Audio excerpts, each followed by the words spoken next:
Okay, hi. Right, good morning, everybody. It's me, Rachel from RJ Hockey, joined with my coaches. Today we have Charlotte, Polly, Saskia, and Jenny. We're going to talk today about what it takes to get selected, in our opinion, and what coaches are looking for, and how that feels to be the person that is almost on show. Obviously, if you have any questions about this, please leave some comments and we'll talk about it in our next chat next week. Okay, right. So how do we get selected? All of us have all been at different levels throughout our hockey playing life so far. Obviously, I'm older than all of you, so I've been through quite a lot and I'm now coaching. But you guys are experienced in this now. So what's it like? Let's go. Who should we go to first? Who wants to have the first stab at this? Should I just pick someone? Well, I tell you what, let's go to Polly.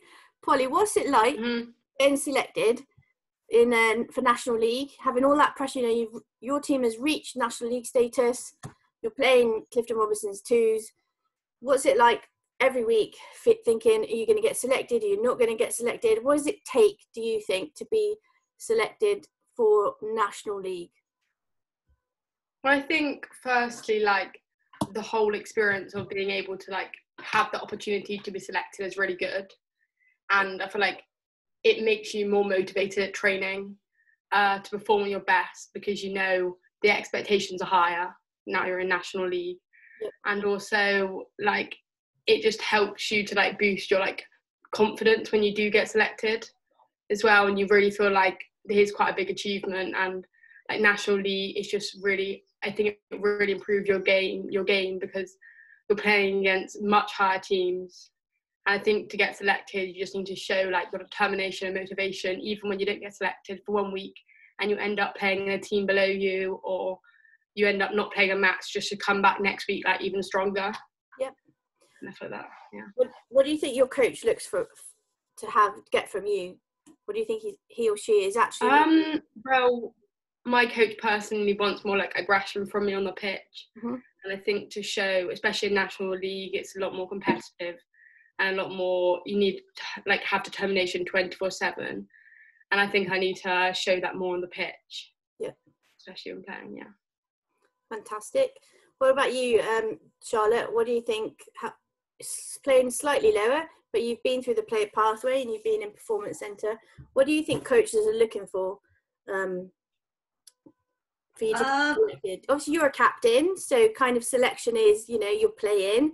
But if you weren't captain, like last season you weren't captain, and hopefully you'll be captain again this year. But if you weren't, what do you think? How do you think the rest of your team feel? What do you think that the coaches are looking for? I think it's to do with training, quite a majority of it. Because if you're not training, then as a team, it has quite a detrimental impact. Yeah. Personally, from first-hand experience, when you practice short corners, it's pointless if everyone's not there. So turn up to training, I'd say that's probably one of the top priorities.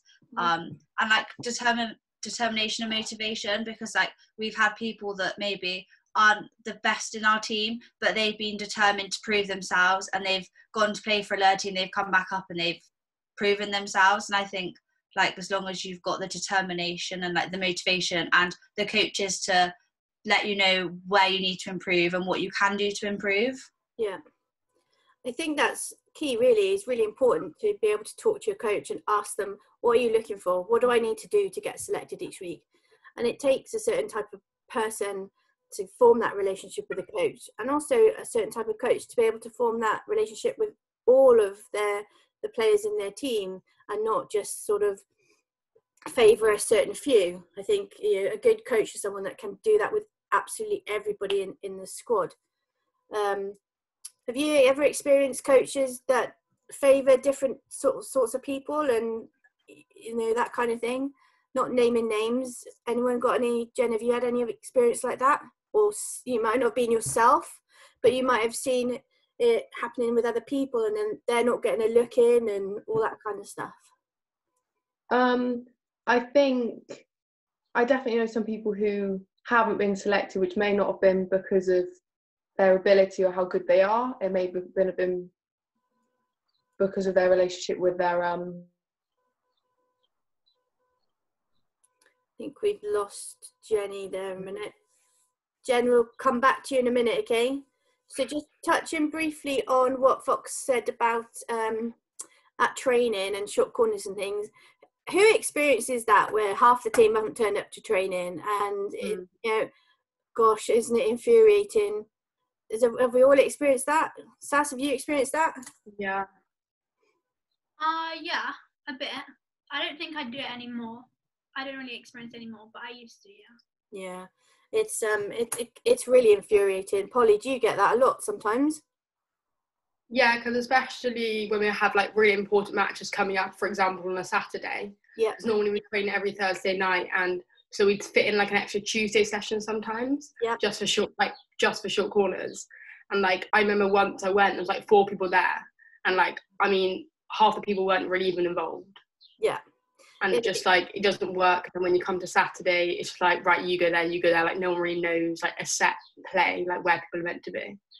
So it just infuriating. As a coach, from a coach's point of view, I find that really infuriating when you're trying to practice something and not all the people are there. Or I'll have planned a session for these people, and then 4 of them haven't turned up. I'm like, well, now I can't do that. So I have to really quickly switch my thinking and what are we going to practice instead, la la la. But in terms of like set pieces, like short corners, long corners, things like that, it's really difficult to do if you haven't got the players. And then a short corner, to me, is an easy goal. And obviously, if you're not being able to practice them, then that doesn't come out on a Saturday, does it? So, Jen, going back to you now, are you with us? Can you give us any experience? I think so, yeah. What were you talking about just now? I think that I know some people who maybe haven't been selected not because of their ability or who they are as a player, just from their relationship with their coach, which I think can be quite tricky to manage because they obviously think they're good enough and know they're good enough, but there are other factors influencing it. But I think any good coach, they just choose the players which are best for the team and the players which work best, which is going to get the result, because ultimately winning is the most important thing. How do you, I mean, all of you, if any of you got this, I mean, this has been going on since my day. I can remember being in the mix when I was younger, and, you know, if you weren't in with the crowd or you didn't go to the right school or whatever, his possibilities were that you didn't get selected. And it's sad, and I think it does still happen now for sure. I've heard lots of stories that does still happen. I do know of a couple of people that haven't managed to even get into the county system, and I just find it very strange. But how do you think dealing with that, if that was you, or seeing maybe one of your best buddies experiencing that, it must be devastating for them. What do you do as their friends, guys? What do you do to try and make that a bit easier for them? I think when it's been my friends, there is a case of like go and give them a hug and say it's okay, because you know I have been there when an email comes out and loads of your friends are there and loads of you get the email or loads of your names are on the team sheet, but then that one person isn't. So normally it's just go and give them a hug, tell them that they are actually really good and they're amazing. But I think then it's a case of them talking to the coach and saying, well, you haven't picked me. Like, it's okay to ask why they haven't been picked. And say, what were your reasonings? That it's okay if you haven't picked me, but why haven't I been picked? What can I do to improve? Because ultimately that's just going to show the coach that they really want to get better and they really want to be in the team. And then if you get that feedback and then go and act on it, you're more likely to get selected next time. That's a good answer. So moving on from that then, let's actually look really into what a coach is looking for to get selected at a slightly higher level. Obviously, Saskia, you're the coach here that's made it into the beginning of your England career. You've been selected this year for under-16s, and you've played your first match for England under-16s, which is fantastic. Well done. What do you think it takes to actually get selected these days, nowadays, by England Hockey, by Performance Centre, etc., etc.? I think it's like one big thing is like your commitment. So like on and off the pitch, like getting on with your teammates on and off the pitch, like being that person that's not like shy, like you're able to communicate with all your teammates, like almost be a leader on and off the pitch, and like really work for your team, but then also work for yourself, but you're not too selfish, and really like, I don't know, giving it your all every time. And then also like being professional on and off the pitch, so showing that you can be like that role model and you can be that person. Yeah. And like showing commitment, always turning up to training, giving 100%, putting like training before like parties or seeing friends or stuff, and then just giving your all on the pitch.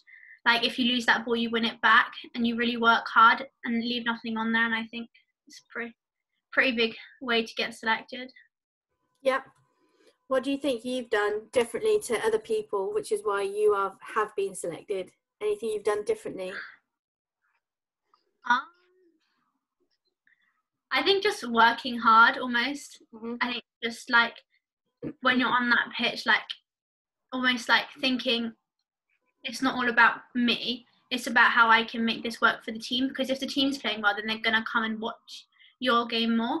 So it's working how you can make yourself be seen, but also make your team be seen. So like, is it better if I go take this shot, or if I go pass that ball for my teammate to make that shot and make that goal? So like, not thinking it's all about you, but working as a team and using like your vision and everything to really make yourself known.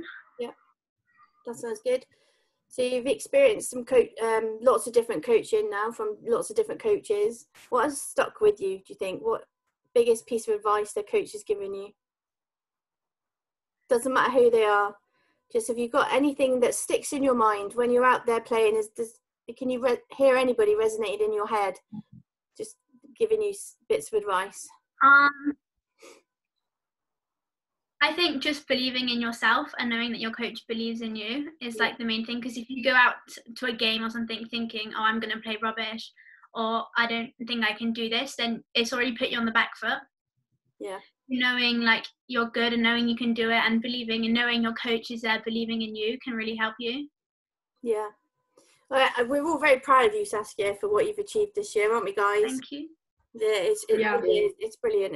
And Millie as well, who's not with us today, but yeah, we're very, very proud of you. Well done. So guys, what do you think coaches are actually like? What do you think I'm looking for? So I'm coaching a Prem 2 team at the moment. We're hopefully going to get promoted next season to Prem 1. What do you think I look for in my team? Like, you guys have known me quite a while now, and I'm probably not your average coach. I'm not quite as normal as other people maybe. I'm a little bit eccentric. What do you think I look for most in my team? You've all played in my team apart from Jenny, actually. Fox, what do you think I look for in my team? If somebody was joining us this season, wanting to get into our team, would give them one thing. Rach is going to be looking for this. I think it's like to make sure they fit in with the team. Yeah. Because like we do a lot of team bonding exercises throughout the year to make sure that we all like get on well as a team. It has such an impact on our results. If we don't work well as a team, then we lose our game. And like we had a blip in the season where that happened. And then when we got back, like everyone was fine, then we turned the results around. Was any of you playing, and Polly, were you playing in the game we were like 3-0 down and we had 10 minutes to go? Were you playing in that game? Yeah, and then we got like 4 goals or something. 4 goals in 10 minutes. Classic example of how good teamwork works in our little third team. What were your feelings from that game? Because you worked your arse off for us. What were your feelings during those last 10 minutes? What was going through your mind? Because I think half time we realised we can be winning this. Mm-hmm. And then I think that gave us a massive like kick to and we got 1 goal, and then from there we were like, we can score more, and then from there on we just worked as a team. We knew we're against the time pressure, and everyone just like played together. No one was like being selfish. Everyone distributed the ball really well. Yeah. And then we just got the outcome we needed. Yeah. Perfect. So I'm definitely looking for people that can fit in with the team that we've already got. What else do you think I'm looking for? Sass, what do you think I'm looking for in my team? You don't play with me anymore, and you guested in my team now and then, but you know me quite well now. What do you think I'm looking for in my team? I think, like Fox and Polly, they're like putting the team first and like the determination to win. Because obviously, like, that is the main thing, and like your commitment, and like, So it's getting recorded. no matter what mood you're in on the day, like, you just forget about everything else and you just go and play hockey for you and work as hard as we can and just get the result that we deserve. 100%, you're spot on. Do you remember the cup game against Salisbury? Another classic example of what our team can do because we work so well together. Talk me through those last 10 minutes, Saskia. Can you remember what you did? That was the away game last year, wasn't it? Yeah. What was it? We were 2-0 2-0 down? down, 10 minutes to go, and I took you off the pitch. What did I say to you? Can you remember? Go get 2 goals. Yeah. Go get 2 goals, Saskia. Go and create some magic for me. And what did you do, mate? I think I scored one and then set up. I can't remember. Yeah. And then as a team then, we won on penalty flicks, didn't we? So Pole scored the winning one? She did, yeah. I'll never forget that. It was amazing.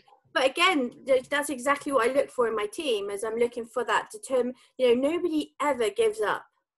Like, I don't think I've seen any of my team give up right until the whistle is gone, because they've always had that belief. And that for me is probably my biggest thing that I look for in someone, is someone that can give me 100% right to the end and possibly dig down for a little bit more. Yeah. Anyone else got anything they think a coach looks for in a team? Jen? I think like unselfish play.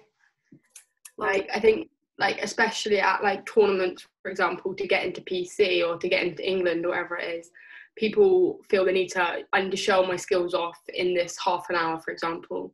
But like I feel like especially like high level coaches realise there's more to hockey than just like being able to do like aerials and drag flicks and stuff.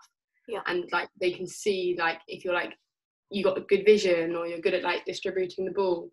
And I think it's just about like you playing your game and not trying to like change to fit in like with the idea of like I need to be able to do these skills. I need to be able to skill every player on the pitch. 100%, I'd agree with you there, Polly. I think that especially nowadays, you've got all this wizardry going on and 3D, skills and woo-ha and all that kind of stuff.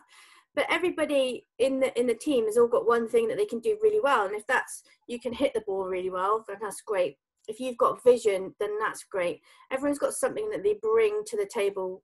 I always call it a superpower, don't I, Fox? And I'll tell everyone in my team, you've all got one superpower.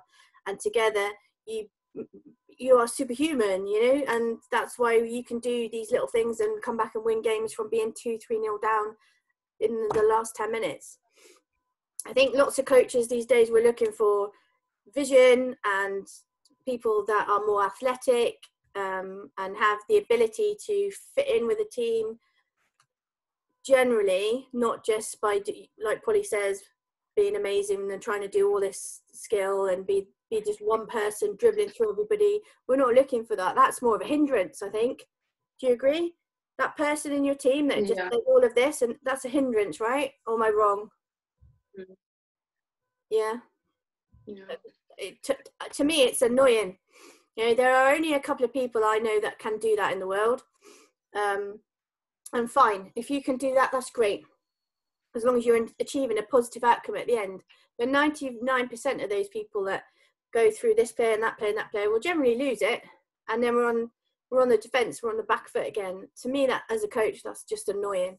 I'd rather you pass that ball and then move on into the next position. Good stuff. Anything else, Fox? You got anything else to add?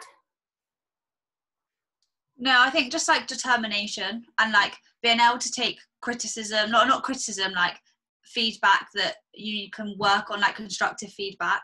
Because if people like can't take the feedback and just go off and have a strop, then it won't enhance their performance anymore. It'll probably make them worse. Yeah. Feedback is a tricky one. It can be taken in different ways, can't it? I take feedback.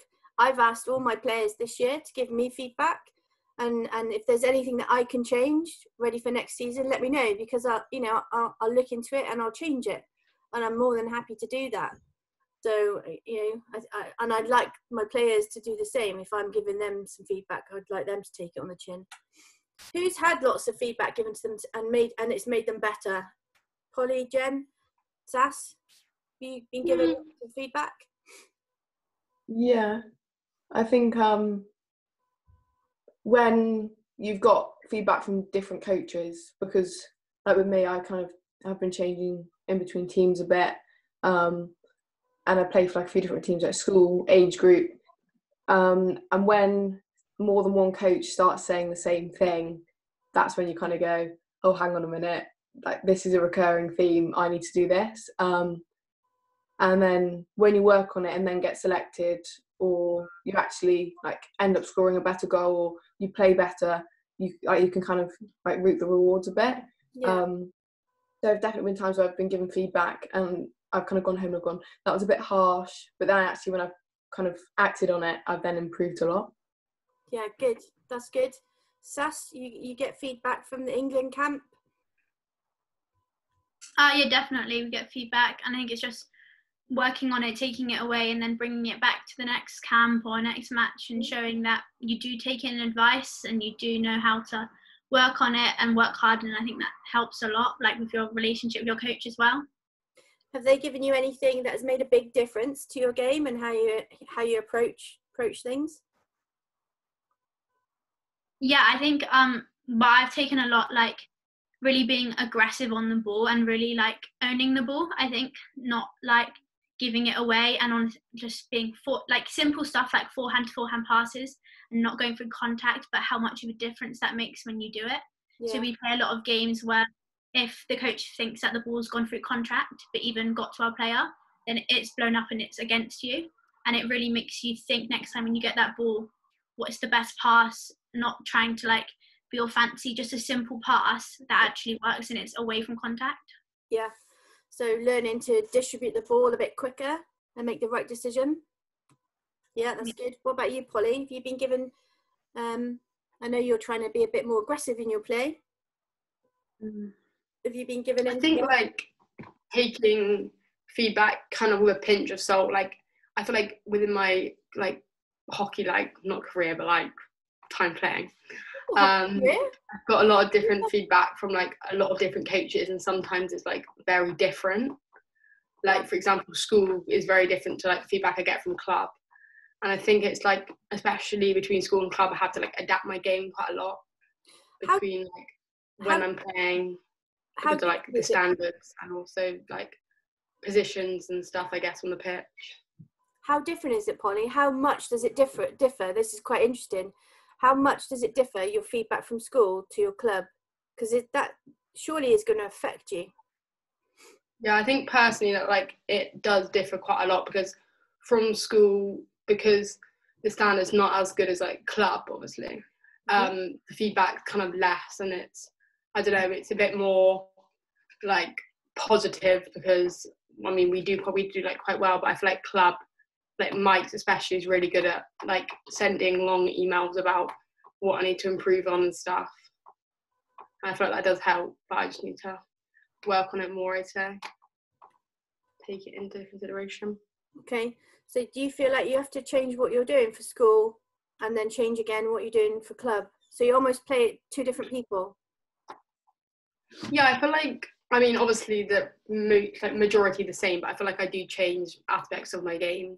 Like, for example, in school, I might dribble a bit more, or like take a shot quicker from the top of the day. But I feel like club, I'm more looking to pass it around and stuff.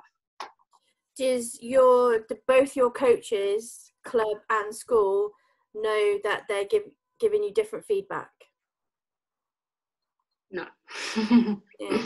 So building relationships. So if clubs can build better relationships with schools, it could help you as an individual, and then other individuals all around the country.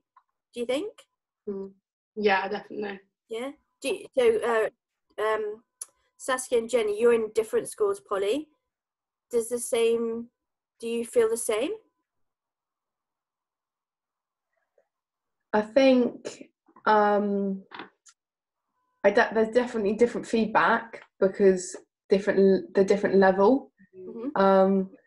Obviously, like club is a much higher level than school is, so you're playing with better players, so you're getting feedback from not just a coach but also the players on the pitch as well, and feedback from the people you're playing with is also really important because like they're the ones which are on the pitch with you at the same time. But with school, it's more kind of like, it's more of a let's have some fun, like everyone pass it around, we want to win, but we've got to make sure everyone enjoys themselves. But then with club, there's kind of that underlying theme of we have to win, like that it's not really an option. So I think kind of alternating between the player you've got to be is quite difficult, because with club I'm being told to be more confident and try and carry the ball a bit more and take that shot instead of kind of being in on myself and passing it, when actually I can be that player. And then with school, it's, you know, you go and you beat two players, which ultimately in club might have been the right decision, but in school it's meant to be a team game, so you were supposed to pass it, so then you're getting criticism. So it's quite tricky to alternate. But I think like having spoken to coaches and stuff, they kind of understand that. And then ultimately anything you do on the pitch, like my coaches will support me, whether I pass or whether I shoot, whether I take a player on, whether it's the right or wrong decision, they'll tell me that, but also still be supportive anyway. That's good. Sounds like you've built really good relationships with all your coaches. Has it taken you a long time to get to that stage now? I think, I mean, some of my coaches have kind of followed me all the way through. So there's a couple of school coaches which I've pretty much been coaching me since year 7. So they pretty much know me inside and out. So I felt like that there hasn't needed to be a relationship built. There's just always felt like there's been one there. But you've been building that slowly over the years so that you've got to this level. And like you haven't even realised it. Yeah, that's good. And then with club, sometimes maybe there's a new coach or you go into a new team and you have to build a relationship far quicker than over like 5-6 years. But I think I've definitely managed it, and the key to that is just talking to them and saying, oh, I'm not, I don't know what I need to work on, or this is a bit out of my comfort zone, or something like that, to help really understand you as a player. And then once you get that understanding, it's easier to accept their feedback and listen to them, and to have kind of a like two-way communication going on, so you both know where you're at and what you're doing. What about you, Sass? You've got an extra coach now that you're listening to, which is the England coach, which in my opinion is the coach that you should really listen to, and take on board everything they say, rather than, you know, even if it contradicts something that one of the other coaches is saying. Personally, I would say listen to the England coach. But how are you coping with all the different feedback from all the different coaches that you have? Are they all speaking to each other? Are you lucky? Are you that one lucky person that all the coaches are speaking about you, that you've got that communication set up, or not? I think I am pretty lucky. Obviously, my mom works at school, so I do have, I'd say I'm pretty lucky to have, I have a pretty close relationship with a lot of my coaches at school, because I spend a lot of time with them, like coaching after school and a lot of time in like that sort of area. So I'm pretty close with my school coaches. But then also I'm really close to my club coach, and he connects with my school coaches, I think sometimes, obviously my mum and stuff. So I think I'm pretty lucky in those sort of aspects. And then also my club coach knows my England coach and stuff like that. So I think it all links pretty well together. So, but I say, oh, you go. No, you carry on. I was going to ask you on the back of that, what advice can you give to anybody that is experiencing, I mean, like Polly is experiencing different coaches, different opinions. There are other people out there, especially other people out in the player pathway in the England camp, that don't have the luxury that you have. What advice can you give them? I think just like being helpful most with your coach. I think the way like doing mostly what they ask you to do, and knowing what you can do to help them and make them, so if they, I don't know, ask you to pick up the balls, like just go and do it. Like don't be like that person's like, oh, I don't want to do that. Like really try and work on your relationship with your coach. I think it really helps in your game. Like or personally for me, I think it really helps. And like just being that person that's ready to learn and wants to like but just have fun as well, like have a good relationship, so you, and knowing that they know when like maybe you feel like you're having an off game, and they know how to sort of deal with that and everything. So yeah. Sounds good. Anyone else got anything to add before we wrap up? Shake your head if it's a no. Before we finish then, I think we've had some really good discussions today about what coaches are looking for and how it affects you as a player, and the different club coaches, school coaches. We should try and look to get a school coach on at some point to that we can question, and maybe Jackie Lawrence would join us one day. Yeah, 5 minutes of fame, Jackie. Anyway, so just quickly before, I'm having lots of people asking me about skills that they're practicing, and people have been watching YouTube and Instagram posts. I want to know, each of you, your favourite skill to practice at the moment during the lockdown. Ready? So, Jenny, yours first, please. What's your favourite skill? Oh, Spot there. Yeah, it's quite a tricky question. There's a wall in my garden which I can shoot against, but only with a tennis ball. So I like practicing just like my drag flicking technique with a tennis ball. Kind of go out and do 30 a day, and just that, 10 minutes of practice every single day can like really help improve. Good stuff. Polly, have you got one? I've been trying to learn to like air dribble. I don't think you can actually do it on the pitch, but it's kind of fun. I think you can do it on a pitch. I think it's got to be below the knee, I think. Yeah, I'm practicing it like up high to start with because it's easier, and then like I want to be able to do it like low and stuff as well. Fantastic. Fox, have you got anything? I've been aerial with a tennis ball, but yeah, nothing overly. Good girl. Are you gonna have a brilliant aerial by the time September comes. Saskia? I've been doing like drags, but also like just close skill and like working on different types of deception and stuff, like stuff that can really make a difference. Just like the little easy sort of simple stuff, but just getting quicker hands and everything, because it's really useful. Quick hands is everything. I think it was probably was about 7 years ago I realised that if I held my stick a bit tighter with my left hand, I could move the stick quicker. Who knew? But there you go. Okay, guys, thank you so much for joining me this week. We will all be back next Sunday with more hockey chat for you. Goodbye from all of us. Bye-bye. Bye.